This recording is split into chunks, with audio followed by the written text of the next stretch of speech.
Hello student, good morning. तो हम लोग क्लास 7 की साइंस का जो फर्स्ट चैप्टर है न्यूट्रिशन इन प्लांट स्टडी कर रहे हैं, जिसमें हमने last time condition necessary for photosynthesis study किया था, जिसमें हमने फर्स्ट पॉइंट पढ़ा था कि जो हमारा कार्बन डाइऑक्साइड है वो हम प्लांट्स में कैसे लेते हैं और उसकी क्या ज़रूरत होती है फोटोसिंथेसिस के लिए। आज हम लोग कंडीशन सेकंड पढ़ेंगे, जो क्या है, how the plant obtain water for photosynthesis.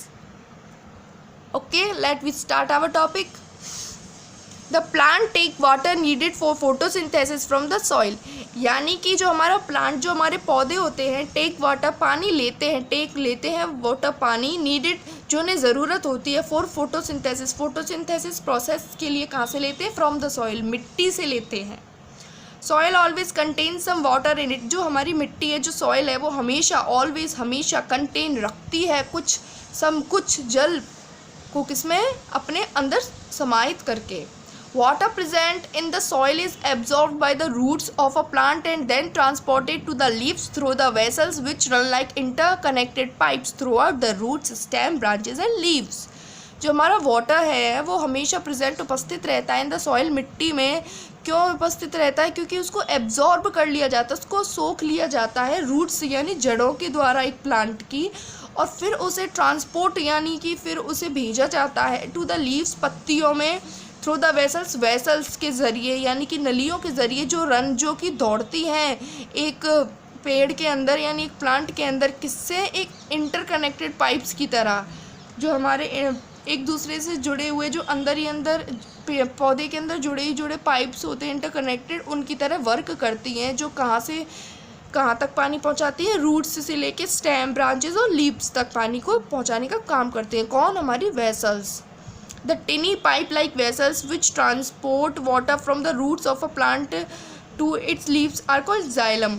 यानी कि जो हमारी लीव्स जो होती है, जो हमारी पत्तियाँ होती है, उन तक पानी पहुँचाने का जो कार्य करती है, वो छोटे छोटी पाइप जैसी वेसल्स, उनको हम क्या कहते हैं? जाइलम। क्या कहते हैं? जाइलम।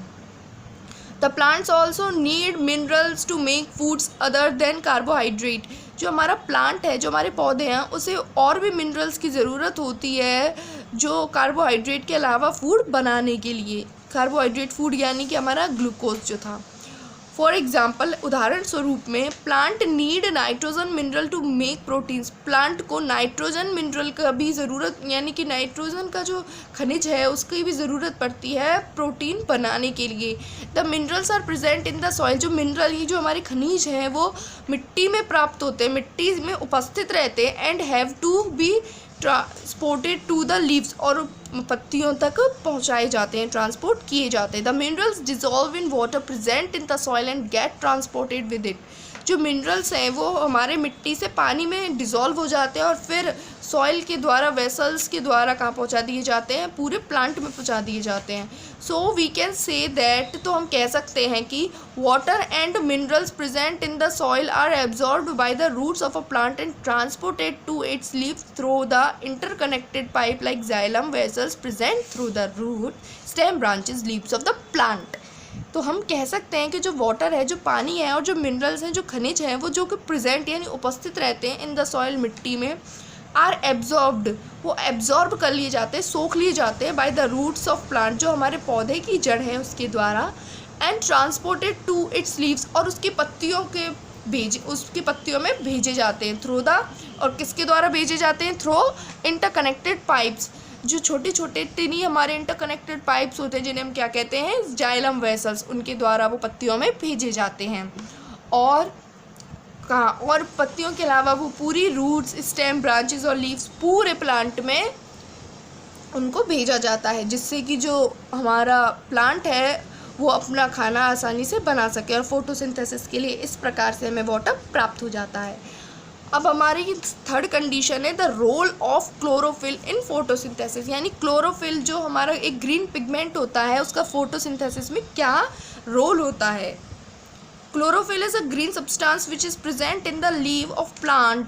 क्लोरोफिल जो है एक ग्रीन कलर का सब्सटेंस होता है, जो कि कहाँ हमें उपस्थित मिलता है, कहाँ प्राप्त होता है? पत्तियों में, पेड़ या फिर एक प्लांट या पौधे की पत्तियों में। In fact it is the presence of chlorophyll which make the leaves look green.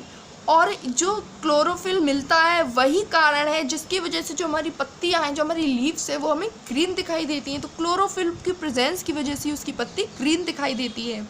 Chlorophyll can absorb the energy from sunlight. जो क्लोरोफिल है वो एब्जॉर्ब सोखता है एनर्जी को, ऊर्जा को, कहाँ से? सनलाइट से, सूर्य की रोशनी से। The sunlight energy absorbed by chlorophyll is used to combine carbon dioxide water in the green leaves to produce food like glucose. जो हमारी सनलाइट की जो एनर्जी है, यानी कि जो सूर्य की रोशनी की जो एनर्जी है, जो कि क्लोरोफिल द्वारा एब्जॉर्व कर ली जाती है, वो उपयोग में ली जाती है कार्बन डाइऑक्साइड और पानी को साथ में कंबाइन जोड़ने के लिए ग्रीन हरी पत्तियों में, ताकि वो क्या बना सके? खाना बना सके। टू प्रोड्यूस फूड लाइक कौन सा खाना? Glucose, C6H12O6। We can now write the role of chlorophyll in photosynthesis as follow. तो अब हम लोग इस पैराग्राफ की स्टडी से कह सकते हैं कि जो रोल है वो क्लोरोफिल का क्या होता है। तो वो आपको दिया हुआ है कि chlorophyll absorb light energy from the sun and supplies this energy to the leaves to enable them to carry out photosynthesis for making food. यानी कि जो हमारा क्लोरोफिल है वो एब्जॉर्ब करता है लाइट की एनर्जी को सन से, यानी सूर्य से, और सप्लाई करता है इस एनर्जी को लीव्स में, पत्तियों में, to enable them to carry out, जिससे कि फोटोसिंथेसिस प्रोसेस हो सके और खाना बन सके। Since the combination of carbon dioxide and water to make food like glucose occurs in the presence of sunlight, the process is called photosynthesis. इसीलिए जो हमारी जो प्रोसेस है कार्बन डाइऑक्साइड और वाटर की मिलने की, जो कि सनलाइट की प्रोसेस में होती है, उसे हम क्या कहते हैं? फोटोसिंथेसिस। फोटो का मतलब होता है लाइट और सिंथेसिस का मतलब होता है to combine. Please note that chlorophyll is present in every leaf of a plant in the form of 100 of tiny structure called chloroplast. जो हमारा क्लोरोफिल है वो प्लांट की हर लीव में मिलता है और 100 यानी 100 छोटे छोटे स्ट्रक्चर्स की फॉर्म में मिलता है, जिसे हम क्या कहते हैं? क्लोरोप्लास्ट, जो हमें फिगर 5 में शो किया हुआ है। यहाँ आपको एक फिगर दिया हुआ है the inner structure of leaf, जो कि पत्तियों का जो अंदर का एक हिस्सा है, जिसे जूम करके दिखाया गया है क्लोरोफिल को शो करने के लिए। The various compartment show in the figure. इस फिगर में आपको अलग अलग कंपार्टमेंट्स दिखाए गए हैं लीव के। और टिनी स्ट्रक्चर जो शेल्स में क्लोरोप्लास्ट है वो क्या कंटेन करता है? हमारा क्लोरोफिल। यानी कि ये जो आपको दिख रहा है ये क्या है? हमारे क्लोरोफिल है। क्लोरोप्लास्ट हमने ओपन स्टोमाटा में भी पढ़ा था कि ये जो ग्रीन पिगमेंट हमने देखा था क्लोरोप्लास्ट था, तो ये भी वही क्लोरोप्लास्ट है। और ये हमारा स्टोमा हो गया, ये हमारी गार्ड शेल्स हो गई, या एयर स्पेस हो गया, और ये हमारी लीफ का इनर स्ट्रक्चर हो गया। Okay student, that is all for today. Thank you for watching my video.